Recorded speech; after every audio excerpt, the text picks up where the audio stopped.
Bonjour à tous, bienvenue dans Smart Tech, c'est votre émission quotidienne sur l'innovation, le numérique. Premier sujet à la une, ce sont les appels d'offres. Le bal est ouvert à la Commission européenne pour savoir qui va bâtir et comment on va bâtir les wallets européens, ces portefeuilles numériques qui contiendront nos futures identités. Je vous propose donc en ouverture de découvrir une de ces approches dites auto-souveraines. On verra de quoi il en retourne. Et puis débat au sommet dans Smart Tech aujourd'hui sur la question de l'IA et des émotions. L'intelligence artificielle sera-t-elle capable un jour d'être douée d'émotions? Est-ce juste de la science-fiction?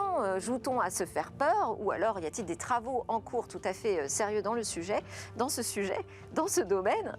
On en parle avec deux experts. J'aurai la professeure, chercheuse Laurence Devillers et déjà en plateau avec moi l'entrepreneur pionnier de la robotique humanoïde Bruno Maisonnier.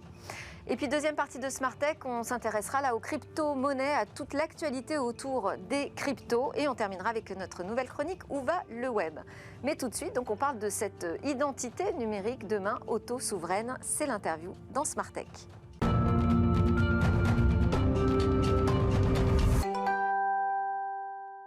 Sur le plateau de Smart Tech aujourd'hui, j'ai le grand plaisir, l'honneur de retrouver Bruno Maisonnier, que j'ai connu il y a bien longtemps, au moment de la fabrication, de la naissance de Nao, qui était le premier humanoïde français au monde même. Ouais. Et ça l'est toujours. Oui, ça l'est toujours.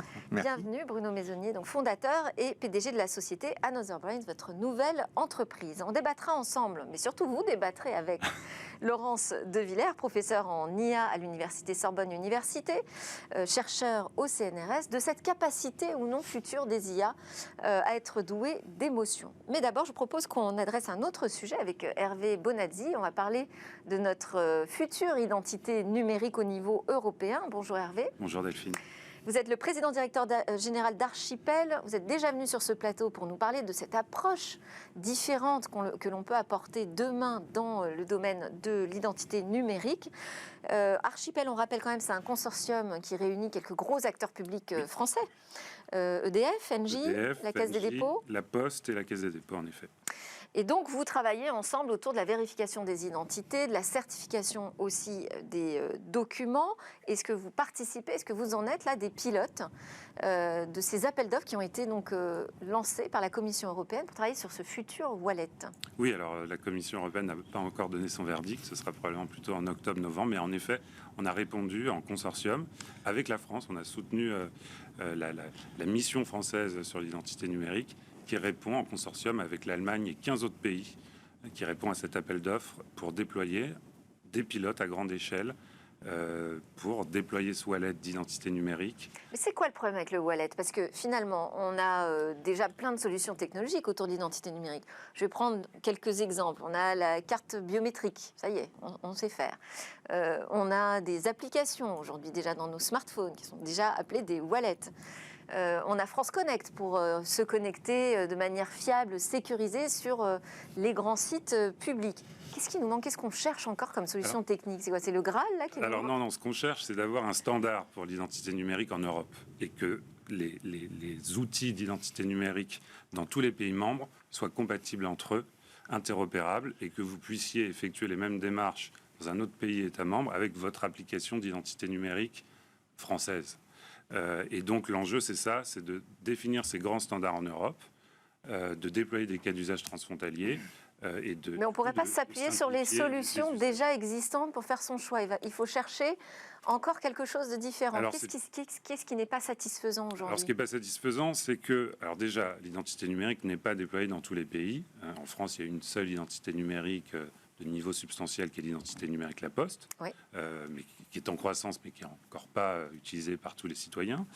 Donc l'objectif déjà, c'est d'avoir de l'adoption forte, et cette adoption, elle vient par les usages. Aujourd'hui, les usages sont assez réduits.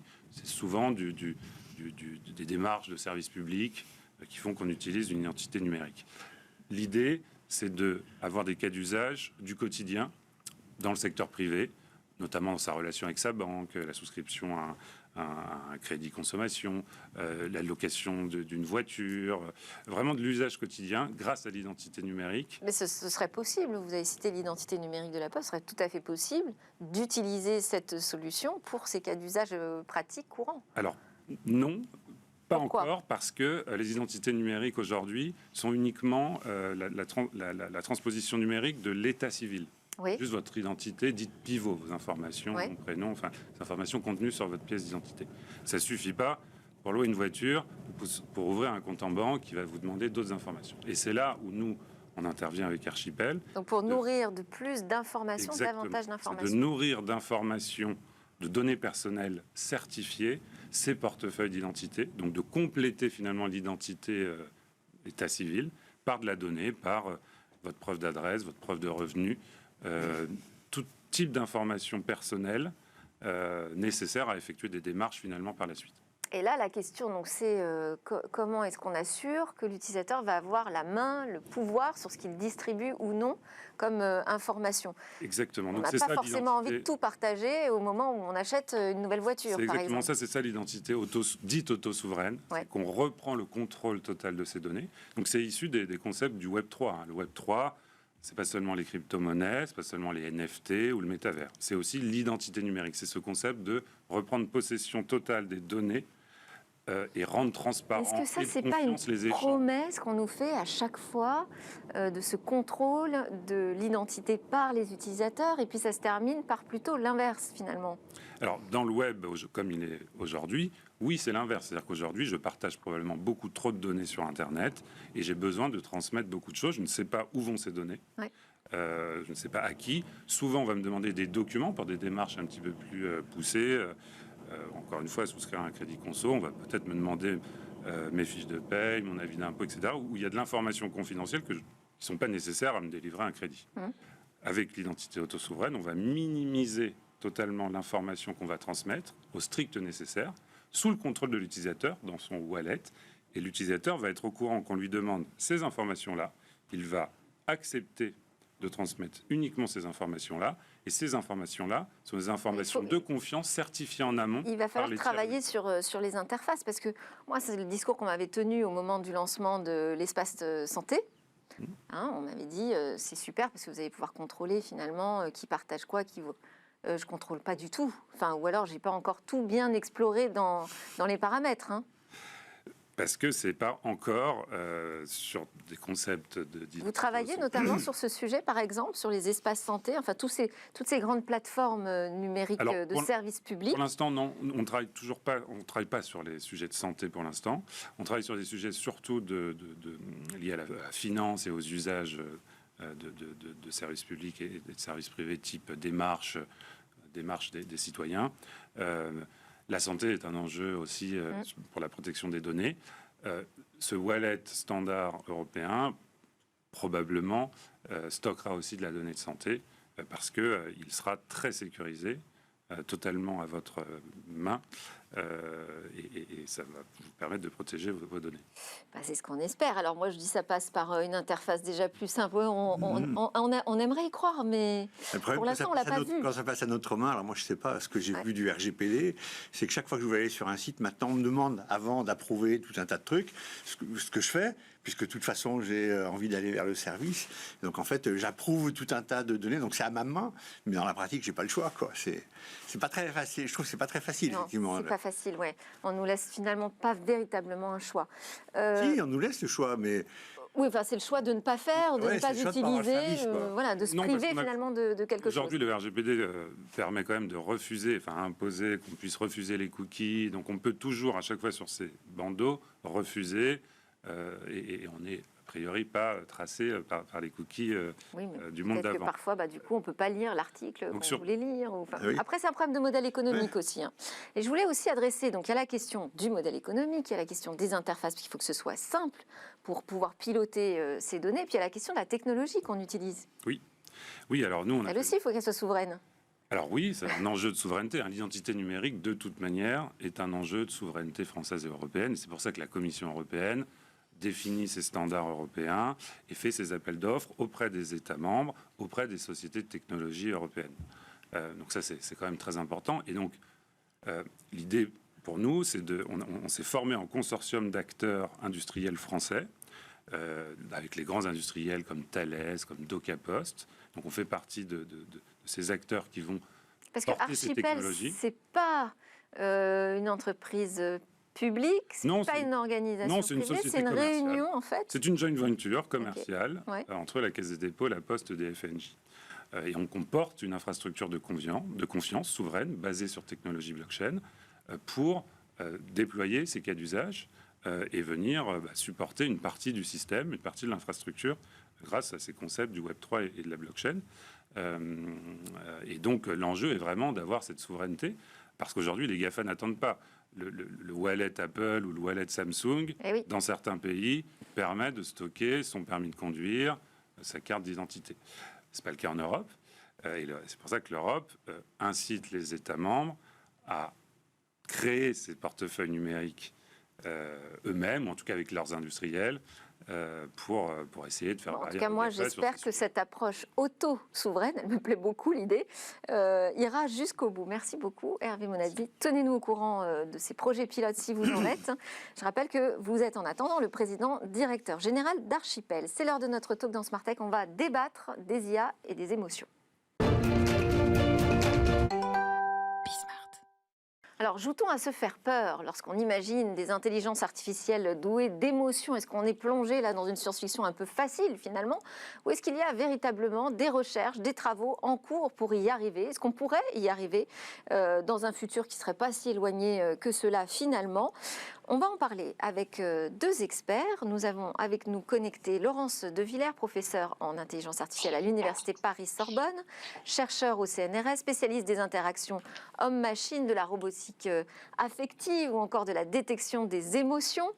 Laurence De Villers, vous êtes aussi une fidèle de Smart Tech où vous venez défendre les points de vue éthiques autour de la robotique et de l'IA. Vous avez aussi participé à un rapport sur l'éthique du chercheur en robotique, dirigé aussi celui sur l'éthique en apprentissage machine.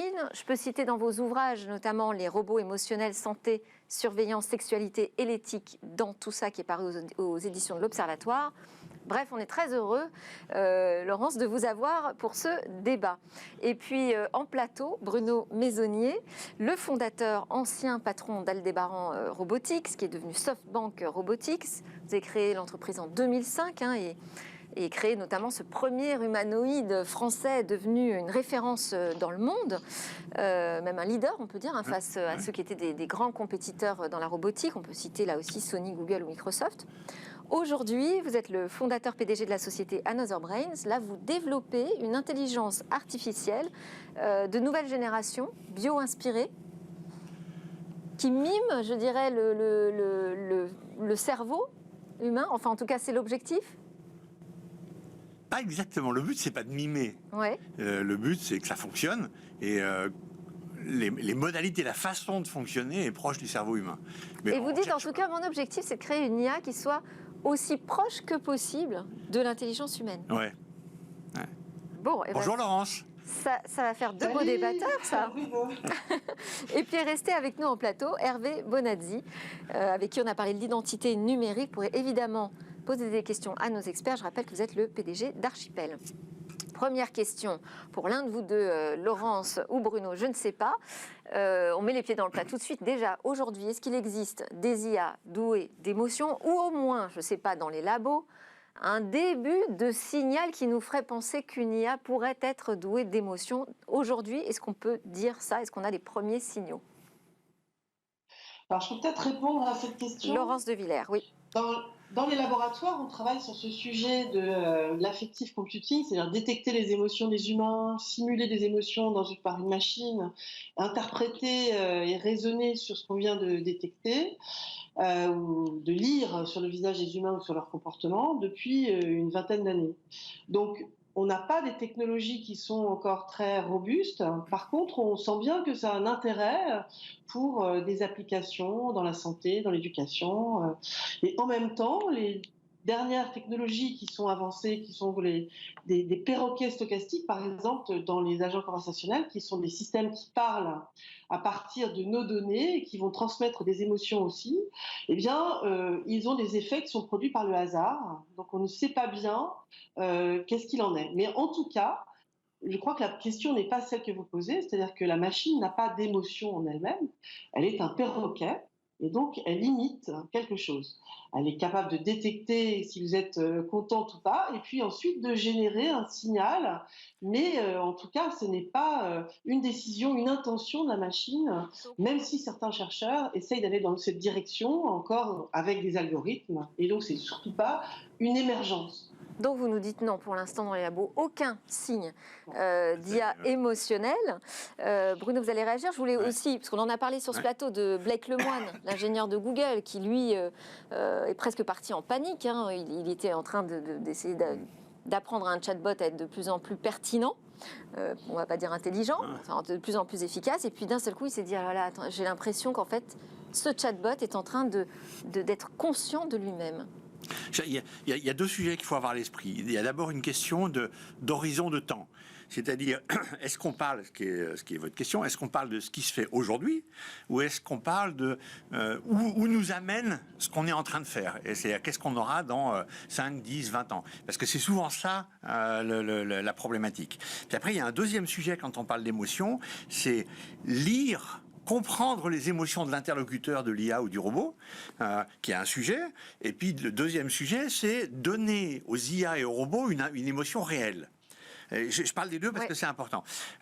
Laurence a parfaitement raison. Lire les émotions d'un interlocuteur, il y a des tas de travaux là-dessus, il y a des choses qui se font, ça marche plus ou moins bien, on s'améliore. Mais si on veut qu'une IA ou un robot soit capable d'interagir avec quelqu'un, il faut être capable de comprendre ce qui transmet. Or, dans la communication, la part émotionnelle est essentielle. Enfin, c'est pas d'abord les mots qui transmettent l'information, c'est tout le body language, c'est toute la partie. Ça veut dire qu'il va falloir que l'IA soit capable de ressentir ses émotions, vous dites, pour apporter une bonne réponse. De comprendre dans quel état émotionnel est l'interlocuteur, voire de mimer ça pour lui faire passer des messages. Voilà. Ça, c'est quelque chose qui est important. Mais pour moi, le sujet le plus important, qui est au-delà, qui a un autre plan, c'est est-ce qu'il faut doter de véritables capacités émotionnelles les IA et les robots? Et ma conviction, c'est oui, et ça se fera forcément, parce que les émotions, c'est un truc qui vient de notre évolution et qui a une utilité. La peur, ça sert à se protéger. C'est-à-dire qu'on a peur de choses qui pourraient être dangereuses pour nous. Mais si un jour on a des robots ou des IA qui ont un vrai rôle essentiel permanent dans la vie de tous les jours des gens, on aura envie qu'elles se protègent. Et la meilleure façon qu'on aura pour faire ça, dans un système qui est ouvert, ça sera de les doter, de leur donner une capacité à ressentir quelque chose de l'ordre de la peur ou de l'ordre de l'affection, si on veut au contraire, qu'ils soient en permanence tournés vers les humains pour aider les humains, bénéfiques aux humains. Il faudra qu'on les dote d'une capacité d'aimer les humains et de les prendre en compte toujours dans le sens positif. Donc un jour, on donnera aux robots et aux IA des émotions véritables. Ils auront des émotions qu'on aura choisies ou qu'on aura... mais c'est pas pour tout de suite, on n'est pas encore là-dedans. On n'est pas encore là-dedans, mais vous dites c'est souhaitable, il peut y avoir des usages même où ça peut être vital finalement de travailler sur une sorte d'autonomie, de conscience d'elle-même des IA. La peur, ça nous protège, hein. Laurence de Villers là-dessus, sur travailler sur de vraies émotions pour les intelligences artificielles, ça vous semble intéressant comme champ à explorer également? Je voudrais revenir sur ce terme de vrai. En quoi c'est vrai? Parce que la machine n'a pas d'intériorité, elle n'a pas de conscience, elle n'a pas de... Qu'est-ce qui est vrai? Ce qui est vrai, c'est que des industriels vont mettre en œuvre des machines qui auront certaines manifestations émotionnelles. Il ne faut pas parler de vraies émotions. Ce sera des émotions parce qu'on a mis un stratagème, un algorithme dans la machine qui est capable de générer une empathie particulière, de montrer de la peur, de montrer de la douleur. Il faut faire très attention avec cela. Qu'est-ce que ça veut dire au niveau... revenons sur quelque chose. Moi, je suis très pour, effectivement, qu'on utilise ces émotions dans certains cadres. Ça ne serait pas éthique de ne pas le faire. Donc je pense qu'il y a un vrai sujet qui est l'assistance à l'autre. Maintenant, que ce soit fait pour du marketing, que ce soit fait pour nous manipuler, pour avoir plus d'attention vis-à-vis de ces machines, ou rentrer en dépendance de ces machines, ce n'est pas souhaitable. D'autre part, qu'est-ce que l'intimité avec ces machines? Qu'est-ce qu'on va devenir avec une intimité forte avec ces machines? C'est un sujet. Ensuite, est-ce qu'elles vont pouvoir nous tromper, nous manipuler, suggérer des choses qui ne seraient pas forcément très bien pour nous? C'est un autre sujet. Et dans le travail, par exemple, si vous avez des systèmes autour de vous qui coopèrent avec vous et qui sont émotionnels, est-ce qu'ils seront que positifs? Est-ce qu'ils vont avoir le droit de mentir, d'être agressifs avec vous? Qu'est-ce qu'on veut? Et pour cela, et même les différences culturelles, finalement, qui va faire ces systèmes? Donc je pense qu'il faut absolument penser qu'il ne serait pas éthique de ne pas développer ces systèmes pour certaines applications. Donc je suis tout à fait consciente qu'il faut aller dans ce sens-là.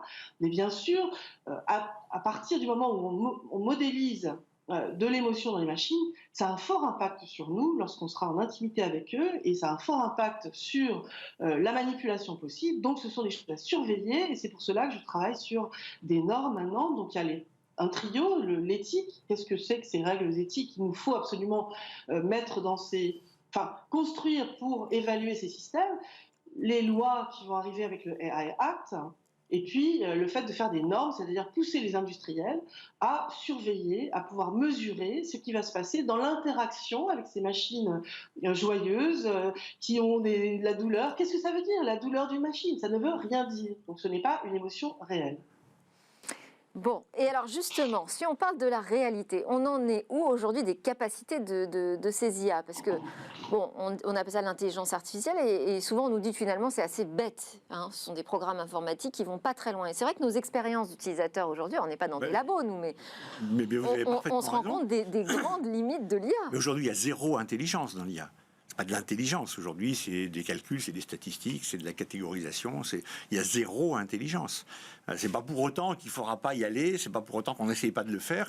Qu'il y a des façons de faire et qu'un jour on y arrivera. Mais aujourd'hui, il y a zéro intelligence dans les machines. Et on semble même tellement loin de quelque chose d'intéressant qui puisse nous aider au quotidien. C'est-à-dire que ce sont des logiciels très monotâches, très limités en fait dans leur champ d'action pour l'instant.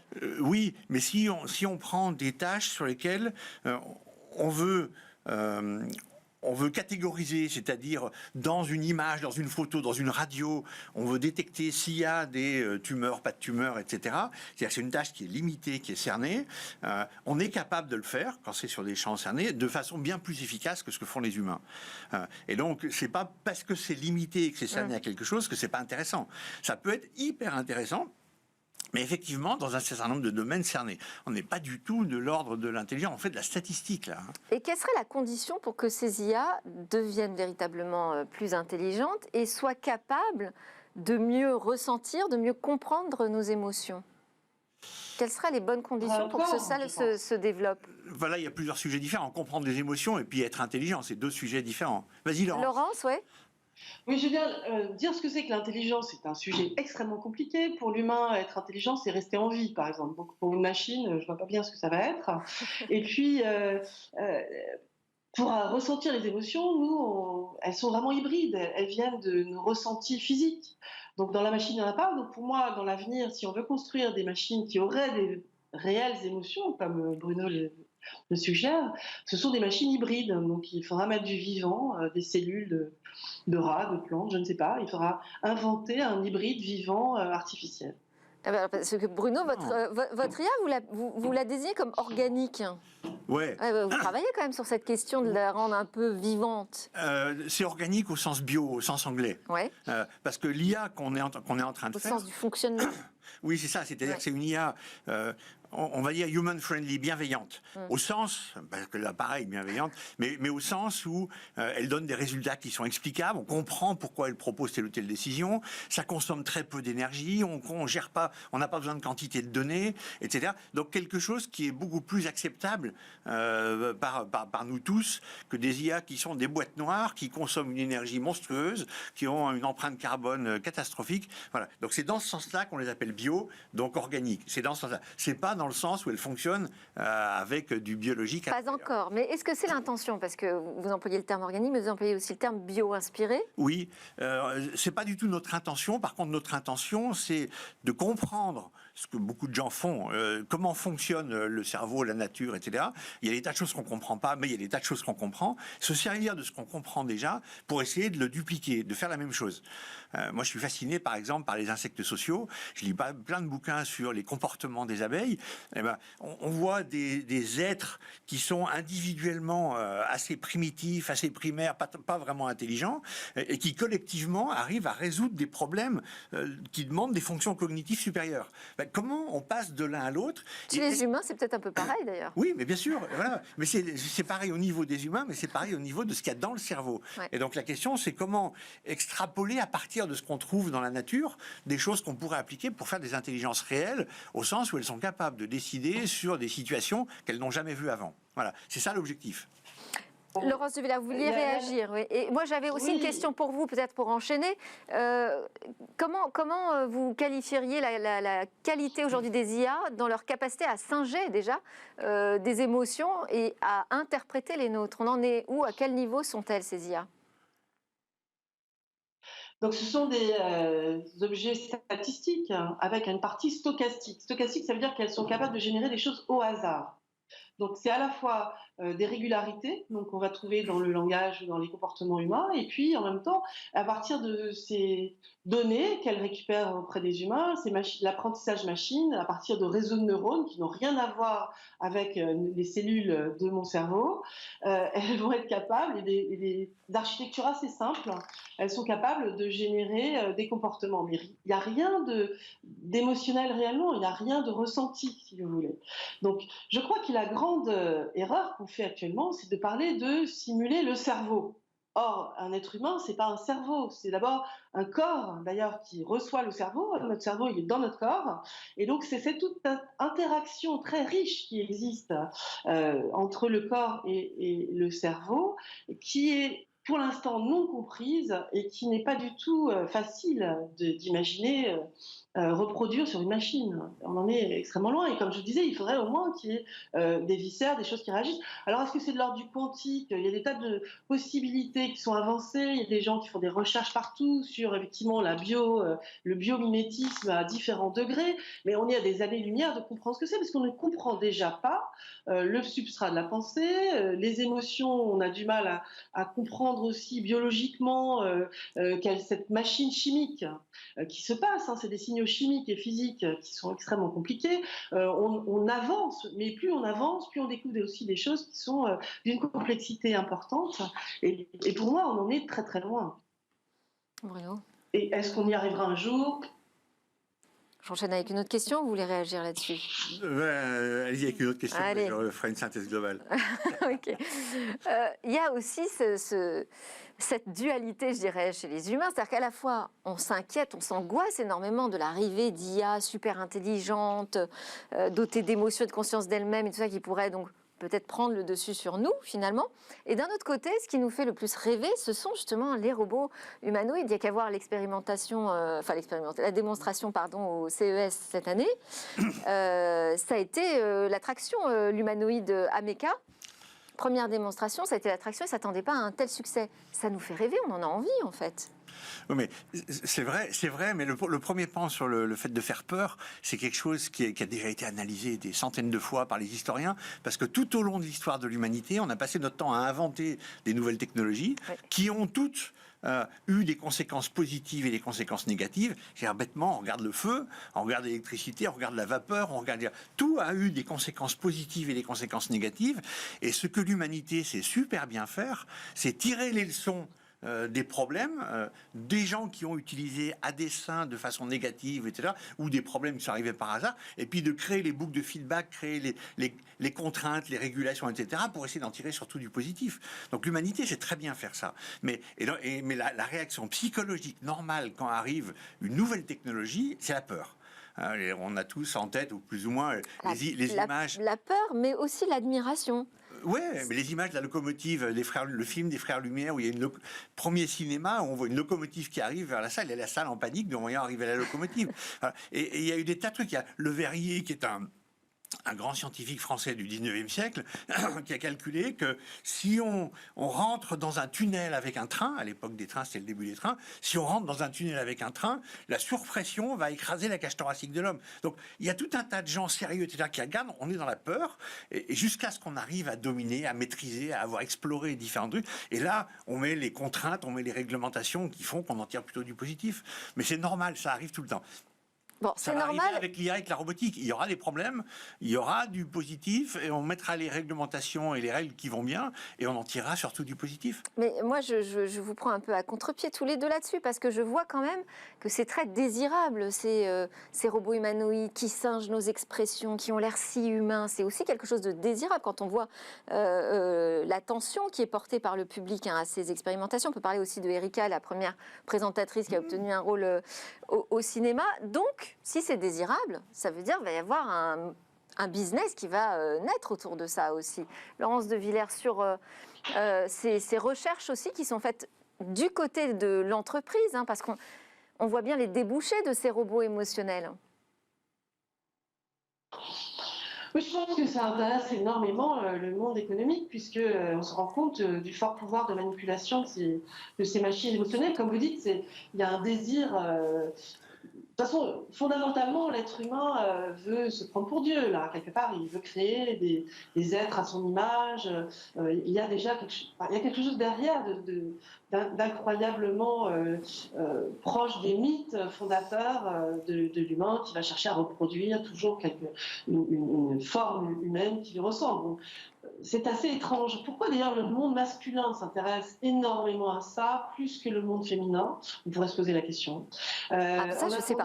Oui. Je pense qu'on en est extrêmement loin. Est-ce que c'est souhaitable? Pas sûr, parce que d'abord, il va y avoir une énorme dépense d'énergie autour de tous ces systèmes. Le plaisir et le désir qu'il y a derrière, c'est du marketing aussi, que font beaucoup les industriels autour de ces systèmes qui n'existent pas.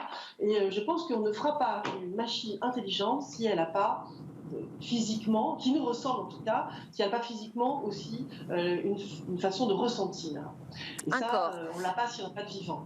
Merci beaucoup à tous les deux. En tout cas, s'il y a du business derrière, ça pourrait accélérer quand même la cadence dans ce domaine. Merci beaucoup Laurence de Villers d'avoir été connectée avec nous. Laurence de Villers du CNRS et Bruno Maisonnier d'Another Brain. Je vous libère tous les deux, mais je vais garder Hervé Bonazzi. Il n'a pas eu le temps de réagir, désolé. Mais justement, je vous garde dans l'émission, comme ça on continue ensemble. Juste après la pause, c'est le rendez-vous des cryptos.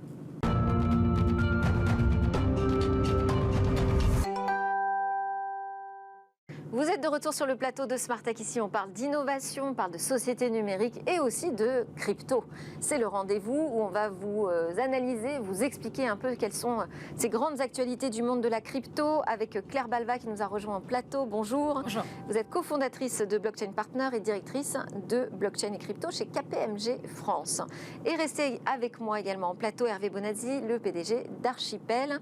Vous pourrez évidemment interagir tous les deux sur ce sujet qui monte, mais qui chute aussi en ce moment. Le monde des cryptos n'est pas un monde de tout repos. Alors, je voulais avoir votre éclairage clair sur trois actualités. La première, c'est le FBI qui a fait les comptes et qui a dit, il y a 1,3 milliard de dollars de crypto-actifs qui ont été volés sur des plateformes d'échange de crypto-monnaies au premier trimestre 2022. Alors, quels sont les conseils que vous pourriez donner à tous ceux qui investissent sur ces plateformes si c'est si dangereux et facile de se faire voler? Alors déjà, ce chiffre, il faut bien voir que ce n'est pas sur des plateformes d'échange centralisées, c'est en réalité des fonds qui ont été volés dans ce qu'on appelle des protocoles ou des plateformes de finances décentralisées ou DeFi. D'accord. Donc, voilà, qu'est-ce que ça change? Parce qu'on aurait plutôt tendance à penser que tout ce qui est DeFi, décentralisé, est plus sécurisé. En réalité, c'est aussi beaucoup plus expérimental.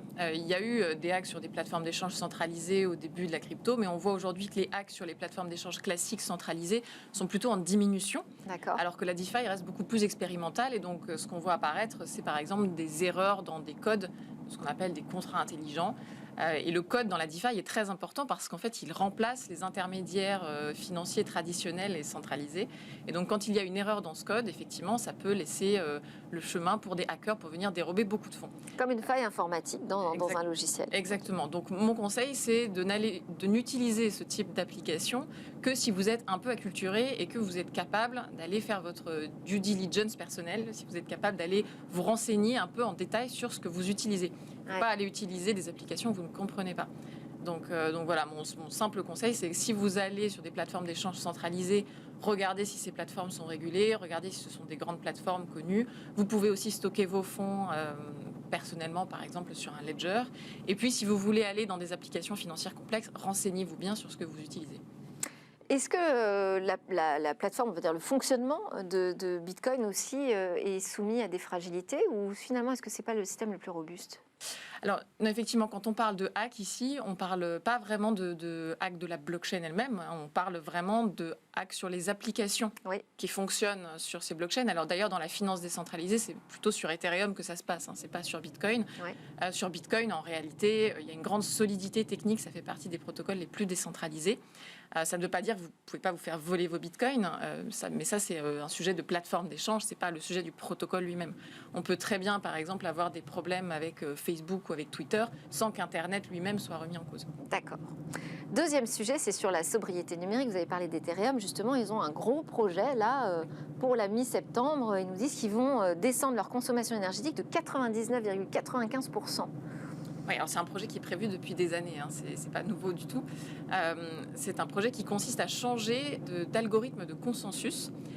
Ethereum aujourd'hui fonctionne avec ce qu'on appelle la preuve de travail, c'est la même chose que sur Bitcoin. Et donc ça consiste à sécuriser le réseau en résolvant des équations avec une dépense d'énergie, en consommant de l'électricité. Et là, en fait, c'est la puissance de calcul qui est requise pour valider l'opération qui consomme de l'énergie. Et là, l'idée, c'est de remplacer cette dépense énergétique par de l'argent qu'on met en séquestre. Et donc, finalement, pour avoir le droit de valider les blocs de transaction, on ne va pas miner, dépenser de l'énergie, mais on va mettre en séquestre des Ethers, puisqu'on est sur Ethereum. Et donc, on passe de mineur à cette notion de validateur. Et donc là, le 15 septembre, Ethereum va changer de la preuve de travail à ce qu'on appelle la preuve d'enjeu, où effectivement, on n'aura plus des mineurs, mais des validateurs. Et donc, l'un des avantages, c'est effectivement cette baisse de la consommation énergétique. Mais est-ce que ça risque de baisser aussi la fiabilité de cette blockchain ? Alors, c'est un grand saut dans l'inconnu. Il y a d'autres blockchains qui fonctionnent en preuve d'enjeu, mais c'est vrai qu'elles se sont construites à la base sur la preuve d'enjeu, donc il n'y a pas eu de changement en cours de route. Et elles sont quand même à un niveau de décentralisation bien moindre qu'Ethereum, qui aujourd'hui est la plus grande de ce qu'on appelle les blockchains programmables. Donc c'est un gros enjeu pour cet écosystème qui est très grand de changer d'algorithme de consensus. Donc c'est un saut dans l'inconnu.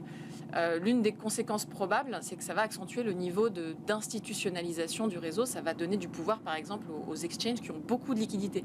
Puisque forcément, si vous avez beaucoup d'argent, eh bien, vous pouvez avoir beaucoup de validateurs. Et donc ça va donner du pouvoir, disons, aux nouvelles banques crypto qui vont sécuriser ce réseau. Ah, donc ça change pas mal de choses. C'est pas juste une question énergétique finalement. J'imagine que vous avez expliqué ça. Non, c'est aussi une question politique, de décentralisation, de gouvernance, tout à fait. Ok.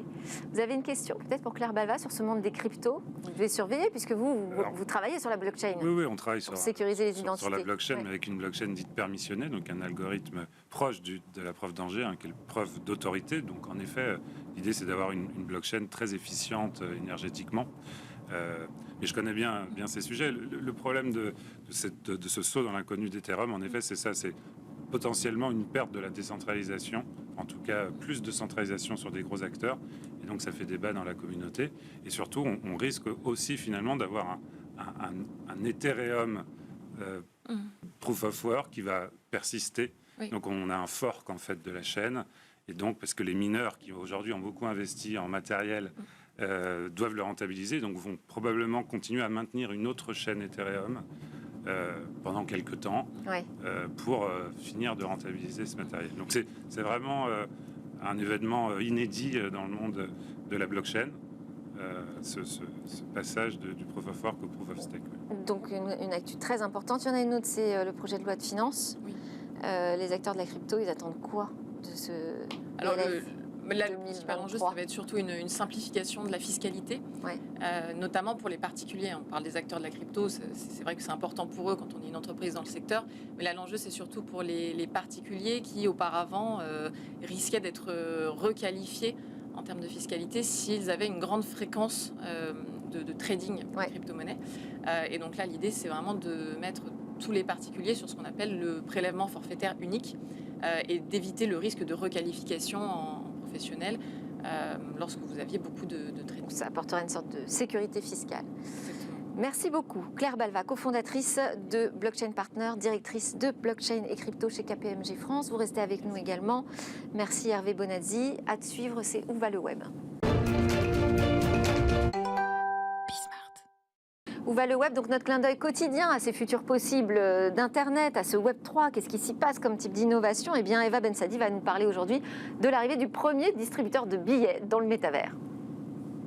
Si vous manquez de crypto-monnaie dans le métavers, pas d'inquiétude, Decentraland vient de lancer le premier ATM métavers, une sorte de distributeur automatique virtuel d'argent. Il autorise à vos avatars le retrait de Bitcoin, de Mana ou d'autres crypto-monnaies et vous permet donc de payer des produits dans le métavers. Decentraland, c'est quoi? On en a déjà parlé ici. C'est un monde virtuel entièrement décentralisé où vous pouvez acheter, développer et vendre des biens immobiliers numériques, des NFT ou encore des œuvres d'art numériques. Alors, comment ça marche? Eh bien, comme un distributeur automatique de billets dans la vie réelle. Decentraland a dû faire pour ça appel à la passerelle de paiement Transac. Elle permet le paiement fiat crypto, en gros la conversion de l'euro à la crypto. Et je le disais, la plateforme sera automatiquement synchronisée avec la monnaie locale. Des portefeuilles liés à Mana et le Bitcoin seront alors créés par défaut. Par contre, comme dans la vie réelle, on fait la queue.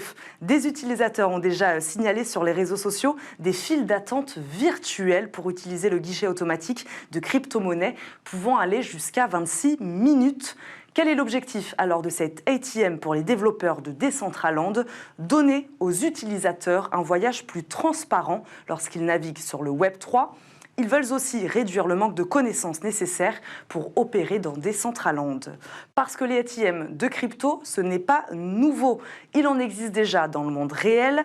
37 293 distributeurs automatiques de Bitcoin dans le monde, selon Crypto ATM Radar, avec la quasi-totalité aux États-Unis, 32 807 ATM sur l'ensemble du territoire. Les grandes banques mondiales veulent aussi évidemment leur part du gâteau et investissent davantage, de plus en plus dans le métavers. Le géant bancaire HSBC et la plateforme de jeux virtuels The Sandbox ont annoncé un partenariat. JP Morgan a lancé le premier salon Metaverse à Decentraland au début 2022. Alors, le métavers s'imposera-t-il comme l'accès privilégié pour les crypto-monnaies? D'après une étude d'Agora, 70% des développeurs du secteur estiment que le métavers va devenir l'endroit le plus populaire pour acheter, stocker et échanger des crypto-monnaies. Ah bah alors ça, Claire Balva, est-ce que vous êtes d'accord? Est-ce que ça va devenir le métavers l'endroit le plus populaire pour les crypto-monnaies? Alors moi, je trouve que les prédictions s'emballent un peu le rôle du métavers. Mais ce que je trouve intéressant, parce que finalement, on avait déjà des métavers avant, hein, on avait des Second Life, on avait des jeux vidéo assez immersifs. En réalité, la seule nouveauté dans ces métavers, c'est la crypto-monnaie. C'est la capacité de posséder des actifs, de posséder de la monnaie soi-même, de posséder des terrains virtuels. Et donc, c'est parce qu'il y a la crypto qu'aujourd'hui, on reparle beaucoup de métavers. Et donc, moi, je me méfie de toutes ces prédictions sur le métavers que je trouve très enthousiastes. Mais je trouve qu'il y a une sorte de hype aujourd'hui qui ne correspond pas tellement à la réalité de ce qu'on voit, notamment en termes de nombre de connexions et de nombre de personnes qui sont aujourd'hui dans les métavers, qui est quand même assez faible. Merci beaucoup, chers invités, pour votre présence. Merci Claire Balva de KPMG France et Hervé Bonadi d'Archipel. C'était Smart Tech. Merci à tous de nous suivre. Demain, ça continue avec de nouvelles discussions, réflexions sur la tech et l'innovation.